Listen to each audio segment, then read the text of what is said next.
Well, let's get to the NFL for a sec, because we have Jeremy Fowler here. The Seahawks picked up the fifth-year option on wide receiver Jackson Smith-Njigba, expected to be worth close to $24 million. Also opens the door for an extension with the 24-year-old. He said he thinks he should be the NFL's top-paid receiver after that breakout season, named the league's Offensive Player of the Year. Same division, different situation. Niners not exercising the $10 million option bonus on their star left tackle Trent Williams, according to Schefter.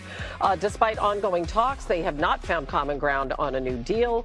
Williams, named to his 12th Pro Bowl, landed on the All-Pro team for the fifth time in his career. As the aforementioned Jeremy Fowler is with us. But we always know with Trent Williams, it's really touch and go in terms of his health. He's 37 years old. So walk us through this particular situation, what it means for him and the Niners. So the 49ers now have a $47 million cap hit, Hannah, on Trent Williams, which is a huge number for a non-quarterback. It's sort of untenable. So both sides need to try to work out a new contract. Maybe it's in the form of an extension or a renegotiation at some point. But it's tricky, Hannah, because he's 37 years old. He's coming off a really strong season, though. He's a Hall of Famer and still playing at that level. So he needs a contract commensurate with his skill set. They've negotiated a little bit. I'm told the player has had some frustrations in the past, including this offseason, about how they just haven't been able to reach deals quickly and smoothly for a player who's obviously a star. So they're going to keep at it. Hopefully before the draft they can find some common ground. Right now he's due $33 million in cash this year. So wow. He's pretty much good either way. Yeah, such an important position. Again, the availability is really key there. Let's go to the Seahawks and some young guys, all right? So you're exercising a fifth-year option for Devin Witherspoon and JSN. How does that impact Seattle potentially down the road? So this is by design, Hannah. Seattle was not active in free agencies because they want to pay those young stars. Jackson Smith-Njigba now is locked into about $24 million in 2027. Devin Witherspoon around $21 million in 2027. So they're under contract for 2 years regardless, but they want to get extensions done with these guys, get ahead of it a little bit because the money's going to be massive. Eventually, they're probably going to be paying these two players $75 to $80 million a year on new deals on average. That's just what the market bears. They're worth it, so they want to take care of those guys. They lost a lot of key players in free agency, re-signed a few. They're trying to be judicious as to how they do it. They're going to start with those two guys, keep them long-term eventually, and then build around them. Yeah, right now, second shortest odds behind the Rams to win the Super Bowl. We appreciate it. Thanks, Jeremy. Thank you. Hannah, as we celebrate Women's History Month, we are highlighting women in all areas of sports, including sports media. The great Robin Roberts hosted SportsCenter and other various shows here at ESPN from 1990 to 2005, where she was a major voice and advocate for the coverage of women's sports.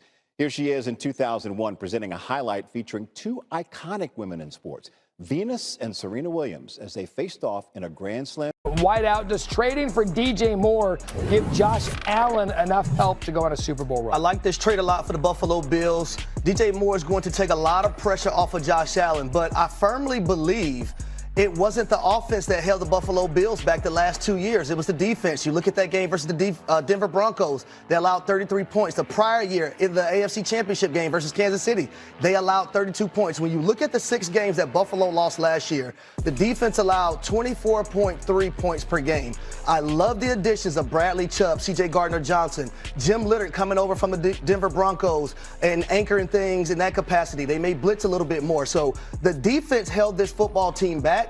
I'm looking forward to that defense taking a big step in 2026. You agree with the defense? I do. And I think on top of that, when you factor in a rookie head coach who's from the offensive side of the ball, that could complicate issues even further. This is a team that last year could not make the conference championship game. That's fine. That's not going to be the end of the world. But it was a year in which there was no Lamar Jackson, no Joe Burrow, and no Patrick Mahomes. Can you guarantee yourself you're going to have that favorable of a run set up again? I don't think so. I think Buffalo's missed it. It's going to be a little while before they maybe get themselves back into true Super Bowl contention. Get the window with the quarterback in his prime. That is so important here. Joe, I want to stay with you. Michael Pittman Jr.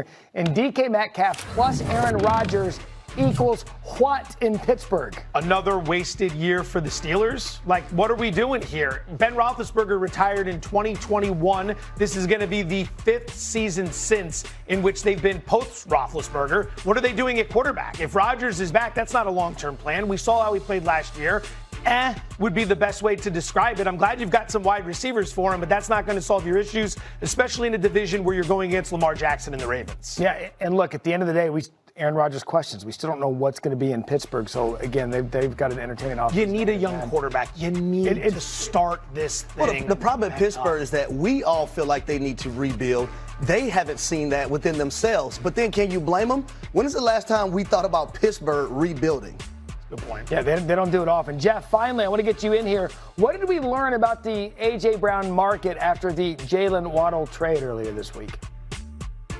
Well, we learned actually, Matt, that it is exactly where we've expected it to be all along. This just validates what we've already kind of felt about Jalen Waddle and about A.J. Brown and that trade, which, by the way, is more about when, not if.